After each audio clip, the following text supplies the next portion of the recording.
Welcome to Barcelona and to the cultural and architectural grandeur of the Catalan capital. In our first two programmes in this series from Catalonia, we've asked about the politics and the economics and where this want-to-be republic is going. Today we ask a deeper question, and that is, what is Catalonia? Is it an autonomous region of Spain? Is it an ancient European nation? Is it a language-based cultural identity? Is it a community of interest? Once we can answer that question, then we'll be able to determine where it's likely that Catalonia is going to end up. We're first over to Tisabina in the studio with your tweets, your emails and your messages. And first we hear from Evolving Peasant, who says, "So refreshing, interruption-free, straight-talking economists. Superb watch and listen." Terry says, "Great show as ever. Love the way you end the show on goodbye for now. We've not seen the last of you in your bonnets, eh, Alex?" No, you haven't, because I'll be back on in a few seconds. Bob says, "Just catching up on a backlog of Alex Salmond Show episodes and interviews with Henry McLeish regarding independence, Westminster and especially Brexit. These were fascinating." And that's a reminder to everybody, if you can't watch the show live, it's all available on the RT.com website, on Alex's Facebook and our YouTube channel. Bobby McPherson says, "Great interview with Henry McLeish, timely, refreshing and straight talking on Scotland's political situation. Trump and the dangerous company he keeps are among the interesting topics. Best show yet." Doogie says, "Fascinating to hear the parallels between Scotland and Catalonia. Professor Ventura was particularly persuasive." Yes, he was indeed. Suleiman, who tweets us in from Catalonia, says, "Big thanks from Catalonia. I get the feeling our two countries are going to be close friends in the coming years." I do hope so. Now, in our first two programmes on Catalonia, we looked at the politics and the economics of the constitutional battle being fought with Spain. Today's show goes deeper into Catalan people and culture, as Alex attempts to answer the question of what is Catalonia. Now, who better to answer on the culture of Catalonia than her leading poet? And who better to know what the people are saying than one of the key hosts in Catalonia's top radio station? So back to Alex in Barcelona. Well, where better to start this exploration of Catalan national identity than to interview the top poet in Catalan? I spoke to Francesc Parcerisas. Francesc, welcome to the Alex Salmond Show. Thank you very much. Now, you're seen by many worldwide as the leader of what's often called the miracle generation of Catalan poets. What provoked such an upsurge in the Catalan poetry of your generation? I think, people born in the 40s and 50s, by the time we were able to decide what we wanted to do, we had two ways in front of us as far as writing goes. We could choose to write in Catalan or we could choose to write in Spanish. We had been brought up in Spanish. That was under the Franco regime for all of us. We didn't have television, we didn't have radio, we didn't have newspapers. Very few books from mid-50s onwards. Then if you decide to write, I think what you look at is what you know. And what you know is what you have surrounding you. Your family, your landscape, your language. And that language was Catalan. So it's like the sap through a tree that goes to the branches and then might become green or not, and have flowers or not, but that depends.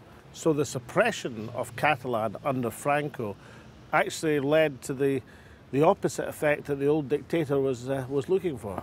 I think partly because you saw what was happening and why. I mean, when you look around, even as a child, you realize you are using a language and maybe your family knows or sings in those songs. You go to a village and that's the language that is spoken. And suddenly in the public place, this language doesn't exist. It's like a ghost. And children have curiosity. And you try to discover. And when you discover, you realize that those are your roots. And I think it's important to find your roots if you want to grow. And also if you want to become yourself. Now, Robert Burns, Scotland's national poet, wrote famously in the Scots language primarily. because he wanted to make a statement that the Scots language was as valid, the equal of English or any other language? Did you want to demonstrate that you could express ideas perhaps for you better in Catalan and in Spanish or any other language?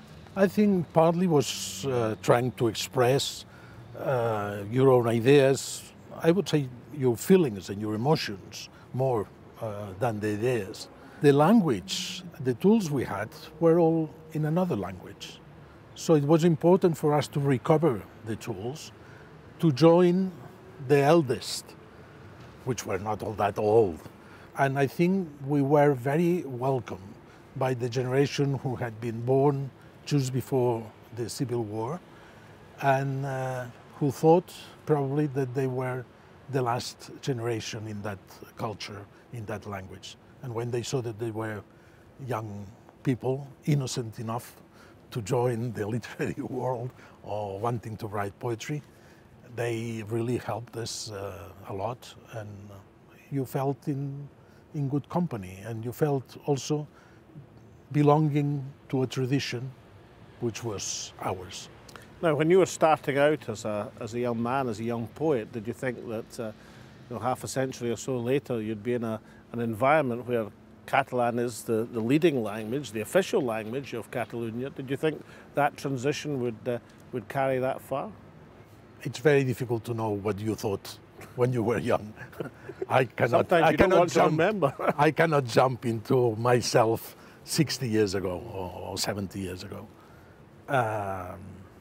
Probably not. To answer a question I've been trying to answer in this programme is, for the international audience, what is Catalonia? Is Catalonia an ancient nation? Is it an autonomous region? Is it part of the European continent? Is it a community of identity? What is Catalonia? I think it's all these things together.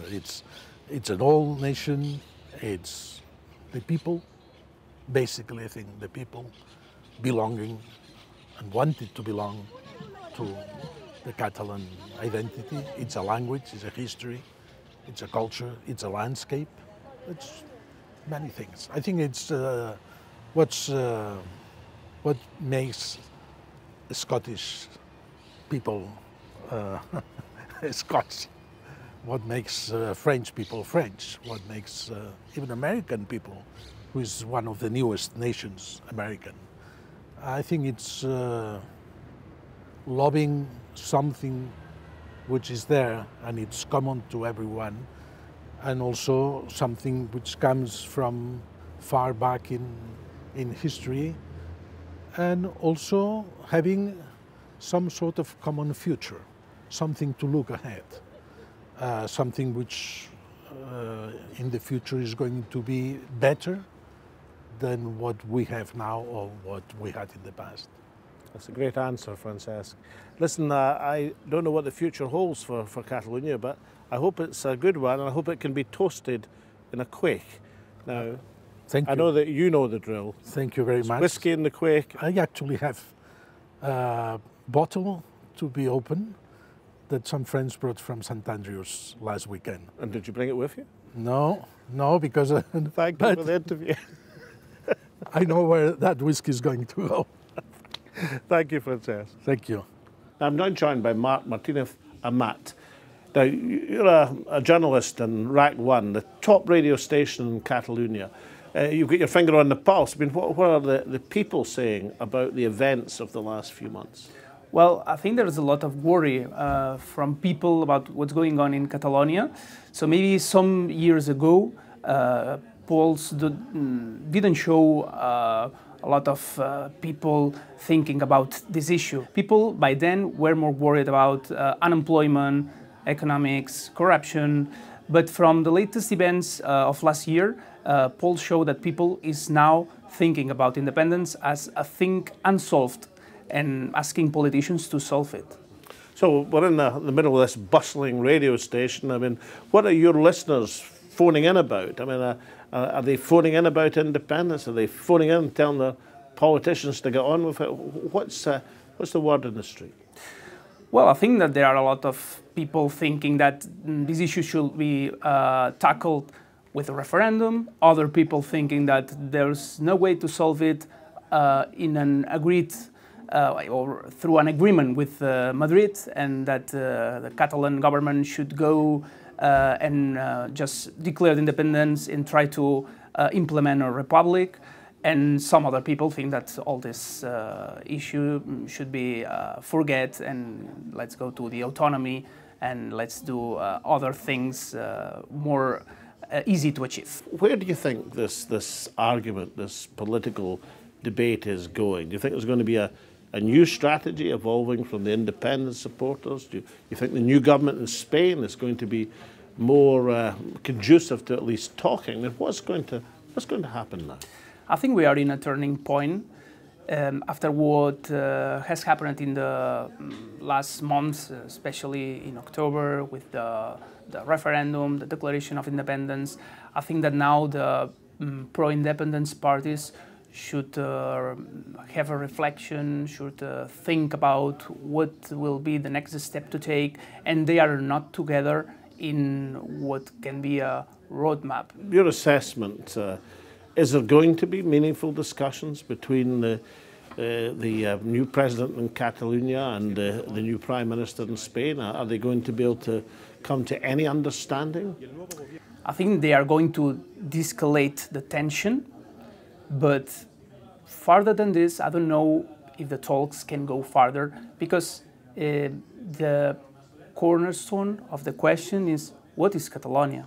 So what, according to the Spanish government, is Catalonia? It's just most of the people in favor of independence, but also people against independence, think that Catalonia is a community with the right to decide. Thinking about journalism, reporting on these extraordinary events, I mean, is it a boon for journalism? I mean, are more people buying newspapers? Are more people tuning into the radio? Yes.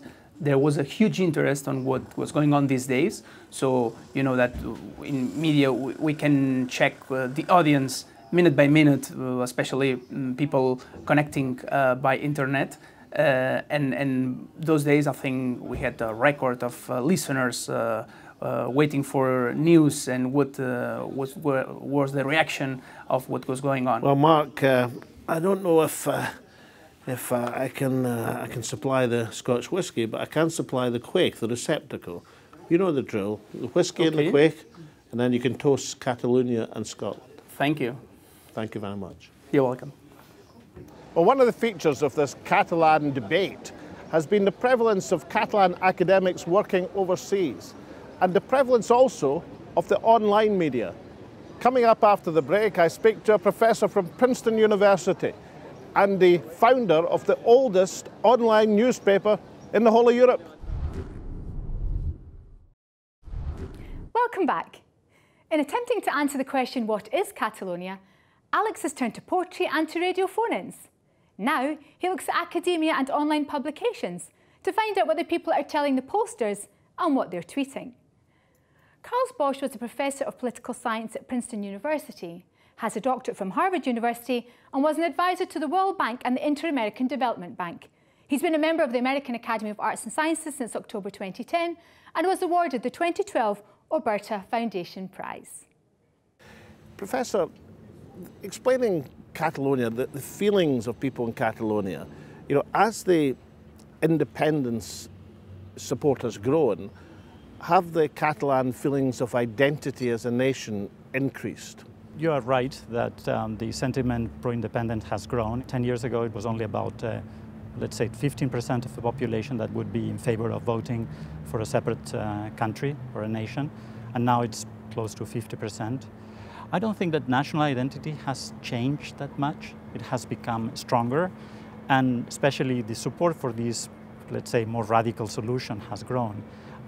Catalans always felt a nation, or at least since in modern politics, but they always thought that it would be possible to live as a set of nations within Spain, and that was, I think, the project that took place in the 19th century, most of the 20th century, trying to reform Spain, to engage Spain, to get political autonomy, and the independence group was basically a minority, and that is what has changed. The way to solve this conflict. And how is the support for independence, or even the feelings of Catalan nationality, how is it distributed on the, first of all, the age groups in the population and also in the socioeconomic groups? Are there big differences? Well, as you know, there are two main groups, like 45 to 48% of the population say that would vote yes in a referendum on independence.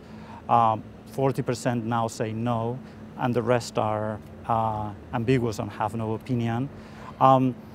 There's clearly a difference in terms of age, so older people are less in favor of independence. I would say that perhaps it's only 30%.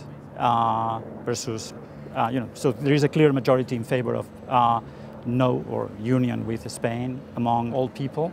Among the young, I would say it's 2/3 that are in favor of independence if we believe the current survey. So age is important. The second thing that is important is family. So basically 80% of Catalans have at least one grandparent born outside Catalonia. So we cannot think of Catalans as an ethnic group. It's basically, a civic community of people that some of them have family that goes back to, the 19th century, 18th century, whatever. But most of the population have very mixed origins. Now, within those that have mixed origins, those that have more grandparents that were born here, they are more in favor of Catalan independence. But it's not about ethnicity, I would say. It's about, being rooted. So, Professor Boix, you say that the demographics tell us that the vast majority of young people favour Catalan independence. Does this mean that the independence movement in Catalonia just basically has to keep calm and wait for demographics and age to carry them forward? Well, I don't know, because things change and preferences might change, and the response of the Spanish government may change, although I doubt it. But yes, in a way, I would put it in a slightly different way, that perhaps some things were done about half a generation earlier, so that in 10 years the majority of people in favor of independence would be big enough to win a self-determination referendum. And that's what I don't understand about the Spanish government, because if I were me, I would go for a referendum now when things are kind of even, because if you wait and you use all these repressive strategies that they are using, you may end up losing completely. Well, we can't foretell the future, but what I can foretell is that you're going to be presented with the Alex Salmond Quaich. The drill is whiskey in the Quaich, only Scotch whiskey, nothing else works, and passed around your close friends. It will be only Scotch. It's the only one that I drink. Thank you so much, Professor. Now, the online media has played a crucial role in the Catalan debate. I speak now to Vicent Partal, Editor-in-Chief of VilaWeb, an online newspaper that has a claim to be the oldest online newspaper in the whole of Europe. Congratulations on your longevity of your newspaper. Thank you. We keep living still 23 years old now. So how big a role has the social media and the online media played in the reporting of events and obviously campaigning events in Catalonia? I think that's a trend all over the world, but in Catalonia it's very specific. The big mass media in Catalonia, the paper newspapers, the Spanish TV channels, etc., they all support the unity of Spain. They don't support the pro-independence drive. Even they are strongly against the independence drive. So the dissemination of the message came more from online media and from the social media. It played a major role. But what is the basis of the Catalonian national feeling? Catalonia is a country, let's say it that way. It's a country that always has been fighting for freedom. Individual freedom, collective freedom.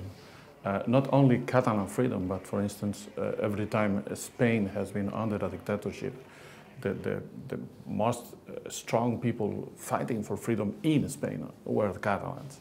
It's a very open society that has been always thinking himself as a nation and having the right that every nation have to self-determination. For decades after the Franco dying, the idea was to help Spain to become a mother country.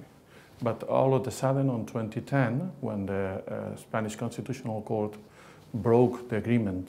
So you would regard that as a seminal moment, a watershed moment, when the Spanish Constitutional Court reversed the agreement on the Statute of Autonomy, which had already been passed in a referendum by the people of Catalonia. That's absolutely the beginning of everything. Because there were sort of a pact, the so-called two keys pact. Catalonia have the autonomy, and Catalonia can decide. But Spain keep a key, which is everything decided in Catalonia must go to the Spanish parliament and voted there. But then Catalonia have their own key also, which is that everything voted in the Spanish parliament must come back to Catalonia and be voted in a referendum. So it was a good pact. You have both sides have a way to prevent major problems. What happens with the Constitutional Court breaking this pact was the beginning of all the whole situation we have now, because the people say, okay, so this is not a fair agreement as it was, the two key system. So the political reaction to that was to change the balance of opinion in Catalonia, which previously had been for autonomy, but only a minority for independence. That then became a much more balanced situation between the independence supporters and those who were still for the union with Spain. Absolutely. But I think that was not the only thing. At the same time, the movement started as a grassroots movement. And it was very important, the so-called popular referendums. That was self-organized referendums.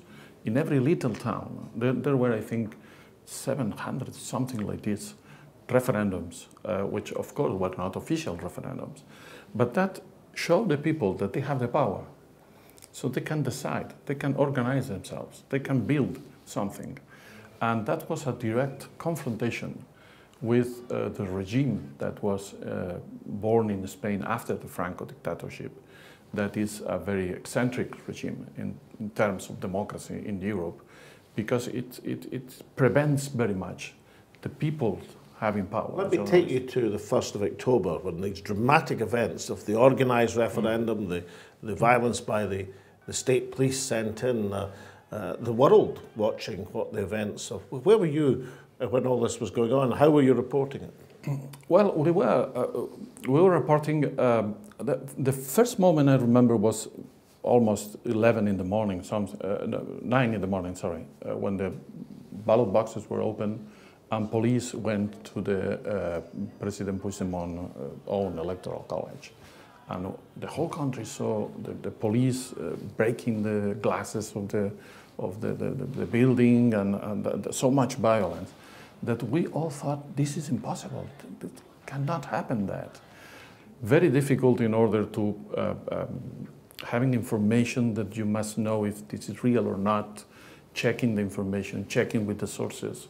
What really very difficult time. I remember, for instance, we were the first one saying that there were not elections, but the independence will be proclaimed 2 days before the proclamation of independence.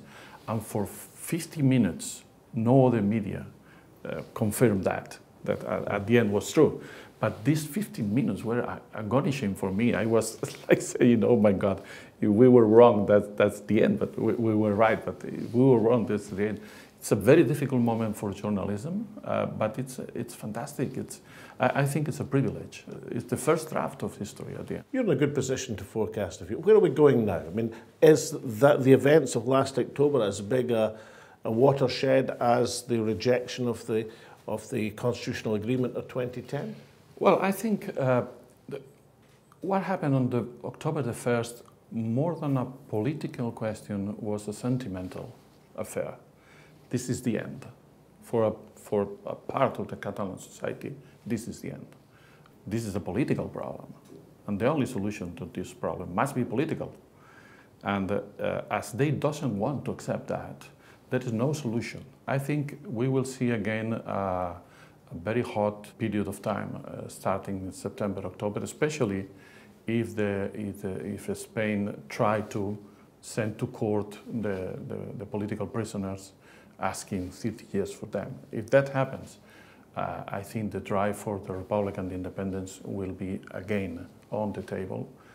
for the second time in less than 1 year.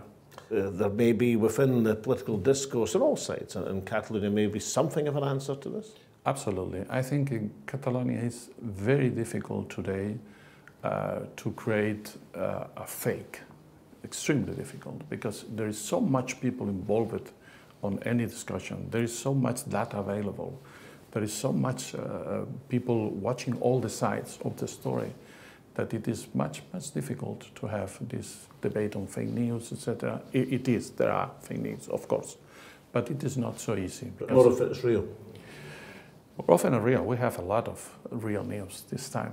Thank you so much for the interview. I have a quake, the Scots Gaelic for a loving cup, so it's whiskey in the quake, and pass it around all your many journalistic colleagues. Try to celebrate something with this. And thank you so much for the interview. In the 3 programmes in this series, we've learned a good deal about the Catalan constitutional crisis. First, that dialogue has now started between the 2 new governments, one in Barcelona and one in Madrid. President Torra laid out his ideas for a breakthrough in negotiations, but it would be foolish to assume that this is imminent.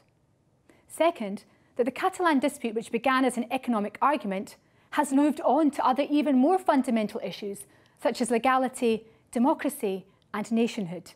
And finally today, that Catalan attitudes to themselves and to their future have been evolving with events such as a rejection by the Spanish Constitutional Court of the settlement of 2010, the violence of last October, and most recently, the imprisonment and effective exile of many independence leaders. A decade ago, most Catalans saw their future in Spain. Now the position is delicately balanced.